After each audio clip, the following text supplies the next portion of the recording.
So I made a vision board for 2024. Shut up. I know it's February and I know this is wildly off topic for the video title that you thought you were clicking on, but it's relevant, technically speaking. My vision board for 2024 really had one thing on it, and it was this. But I did decide to change it up a little bit, so I'll share it with you now. As you can see, we have some different things here. Interestingly enough, after I made this, I realized not a singular thing on here had anything to do with books, but I do have a very large stretch goal for YouTube, as well as just spending a lot of time on working for myself and goals I have for me as well. And I also want to start going back to the gym. So this little gym girl, she's standing on my business because my business is YouTube. Do you get it? Okay. Pretty much every year since I started my channel, I've done a few videos. 2 of which is like my worst books, best books. It's already the second month into the year, and I don't really want to do those videos. I just feel like they're monotonous, especially when I make rant reviews on here and you guys like watching the worst books video, and I just know that I'm gonna be rehashing a bunch of shit that I've already talked about in my other videos. So that being said, we are talking about a book that I didn't like this year in this video as per the title, but it's also wrapped up into a different video that I also make every year, or at least have been for the last like 4-ish years. And that's my I read all the Goodreads fantasy nominees awards video. That video I'm also not doing this year. Apparently I have an alarm set. Stop. I have actually one person ask me where that video was, because I said that I was gonna do it on Instagram, because Goodreads actually split the romantasy section genre out of the standard fantasy genre. So I thought that I was gonna be really, really happy with the selection for the Goodreads choices words. I wasn't happy with it. Maddie, you're never happy with anything. Yes, that is true. I can be not happy about many things. I contain multitudes. You should try it sometime too. But the thing about this particular list is that I did pick up a bunch of the books on the nominees' choice awards.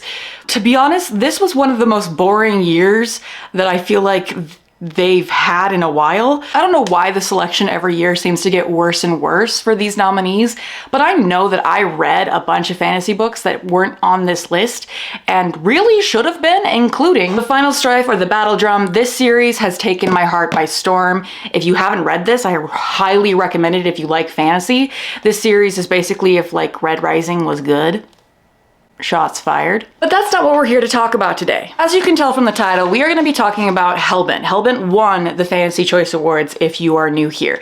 If you don't know what this book is, it's the sequel to Ninth House. I will pause here and put the synopsis here where you can pause the video and read the synopsis, because I'm not going to go into spoilers or details about what these books are about. If you haven't read this or clicked pause so that you can read the synopsis, not my problem, moving on. So before the Bardugo fans come at me with pitchforks, let me be very clear, I love Leigh Bardugo as an author. She's probably still top 3 and has been top 3 since I started my YouTube channel.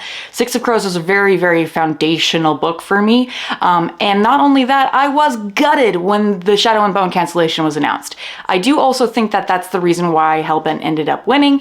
It wasn't really necessarily a surprise that Hellbent won for me, but it was confusing because I don't believe Hellbent is a fantasy book.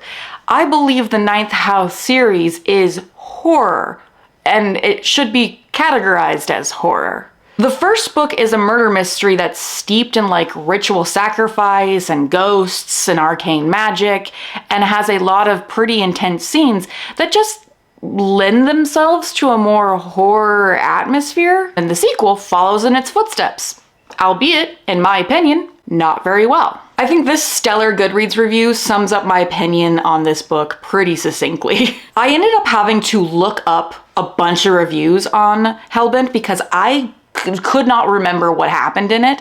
I did end up, I think, rating it like 2 or 3 stars, mostly because when I first started reading Hellbent, I had just come off of having my wisdom teeth removed.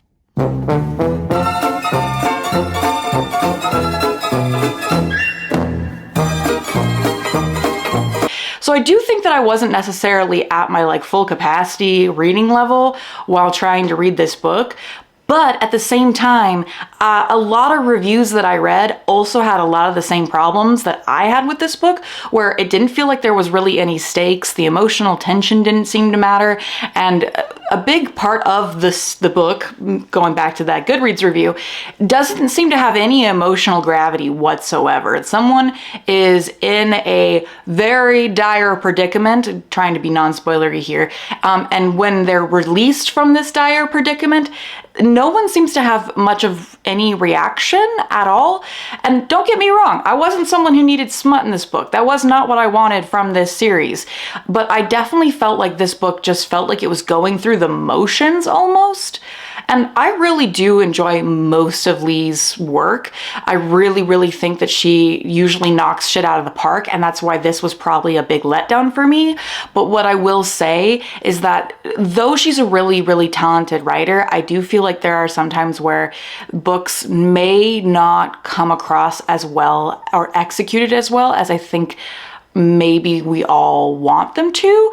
Like King of Scars for me was kind of a letdown as well, and Hellbent kind of followed in that same not exactly clear plot line, and I just didn't care about any of the characters, which is really irregular for me with Leigh Bardugo's work, because I think her character work can be and is amazing, typically speaking, but Hellbent just fell short for me.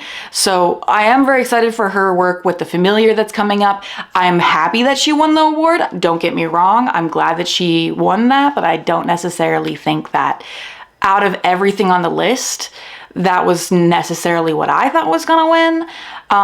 But at the same time, the list was so derivative of the fantasy that's coming out right now, and I think there was maybe like 2 people of color nominated. It just felt weird. It didn't feel very good. And I bet you money that if a man had wrote Hellbent, it would have been on the horror list. There I go, pulling the gender card. Like, no, I don't have empirical proof that this is a horror novel. Honestly, a lot of the details on this book was fuzzy to begin with, but I do hope very much so that the end of this trilogy will be good. I'm really hoping on that. I will most likely still obviously read it, unless something crazy happens. But once again, really excited for Bardugo. Don't really think that Hellbent should have been on the fantasy list. So with that, let me know what's on your 2020 vision board. I'm gonna go now, guys. Like, subscribe, all the good stuff. Bye! Why did I do that to the mic?